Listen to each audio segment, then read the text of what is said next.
Sorted that now. So, getting down to business is the title of this presentation. I've called it a presentation in tweets because everything has been perfectly designed to fit into a tweet. So you can share it if you want to and contribute online. You can see that I've put in a hashtag there. No real reason for that, just thought it would be a bit of fun. Anyway, getting down to business. In actual fact, I think a kind of subtitle for this talk, if such a thing were to exist, would be how to be successful in web design, or how to be successful in freelancing, or how to be successful running your own agency, or however you want to word it. But the problem is that immediately throws up a question, doesn't it? And that question is, what is success? What does it mean to be successful? If we say, as you know, when we talk about going freelance, or we talk about setting up our own agency, and we imagine what it means to be successful in that undertaking, what is that? And I think this is a really, really important question to answer before you go in, to have a clear idea in your head of where you're going. What would be constituting a successful business to you? Now, my favourite quote of all time is from Winston Churchill, and he said, "Success is going from failure to failure with no loss of enthusiasm." My hope is that that is not our gauge of success for running a business, because going from failure to failure is not how I want to run a business, thank you very much. But there is an element of truth in that you do need to have perseverance and be willing to pick yourself up, dust yourself off, and start again in running a business. But really that's not kind of a proper gauge of a success, really. That's not how we judge whether we've been successful or not, how many failures we've had. I think we can do better than that. So for some people, maybe it's money. Maybe you're wanting to go freelance, you're wanting to set up and run your own web design business because you want to get rich.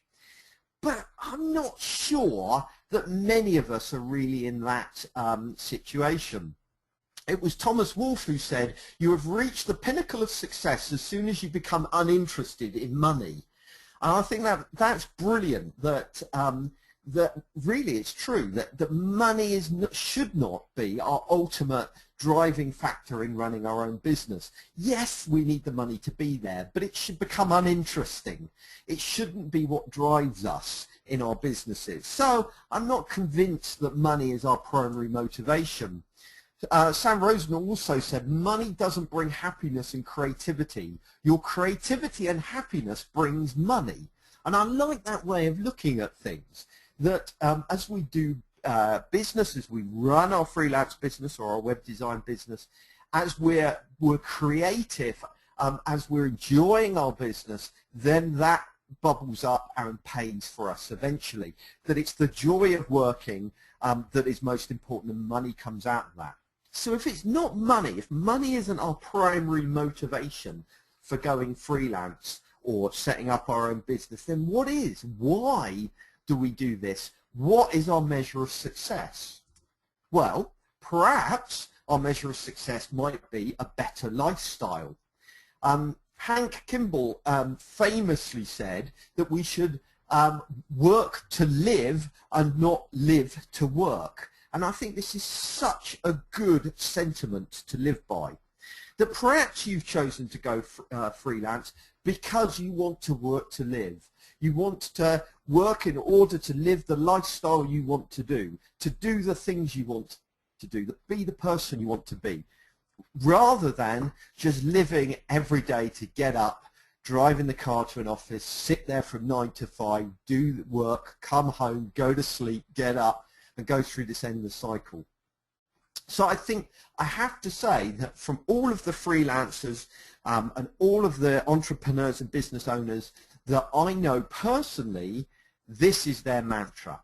Their mantra is that they're running what they call a lifestyle business. And that's certainly what I did when I co-founded Headscape with myself and a couple of other colleagues, that we decided right off the bat that Headscape, which is my agency, we founded so that we could enjoy life.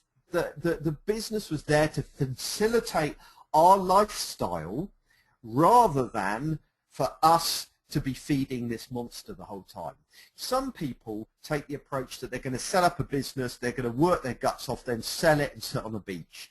But I don't think that's really the case with most freelancers and web design owners. I think for most of them, it's about creating a lifestyle they prefer. Unfortunately, it doesn't always work out like that. In an article I wrote a while ago, there's a link there if you want it, I wrote, it didn't work out as you expected, did it? You're working longer hours and under constant stress. And I think that is the experience of many people as freelancers and web design agency owners. Huge amounts of stress.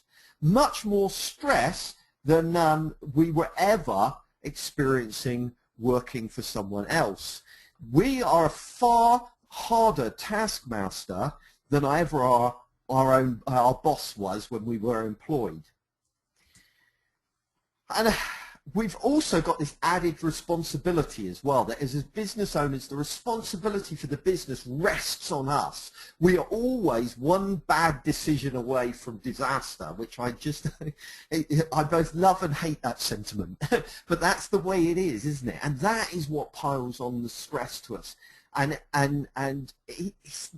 We have this image that if we go freelance, that we would escape that boss that was driving us into the ground, that we would, work less, that we would have a better work-life balance.